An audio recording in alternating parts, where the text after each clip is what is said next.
The project that we did here at UC San Diego Health was titled Supporting Medication Reconciliation, Meds Flagged for Removal Through the Pharmacy Refill Process. We basically identified patients that were flagging medications to be removed from their med list, and they were staying active in their med list for upwards of many years at times. We were basically asked by a team of physicians to help with removing those medications so that we could help clean up MedList, create ways to improve the medication reconciliation process overall. We worked with the Medication Reconciliation Committee. They essentially were the initial ask for us, and we have a strong team of physicians from our internal medicine and family medicine department that basically works with us to help guide us through different decision-making processes, sort of like a guiding committee.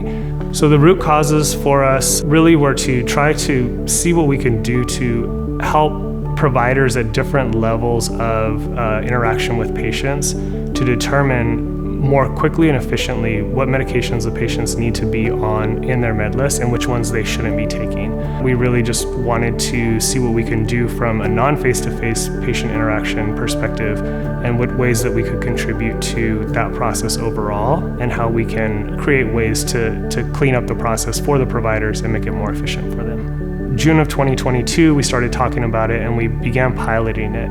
We made it official in January of 2023 and started incorporating it into our process. Over time, we found that we're removing about 800 medications per month. From the time period of June of 2022 through February of 2024, we had removed over 15,000 medications from patients' med lists. So just the power of having a team of pharmacists and pharmacy technicians that are reviewing things in a non-face-to-face environment, but also able to contribute to the patient safety and quality of care for the entire health system. And it goes beyond just the patients that we touch. It goes, extends to the population health side of things. It extends to, the provider's well-being, all that sort of stuff. And I think that was really powerful to see.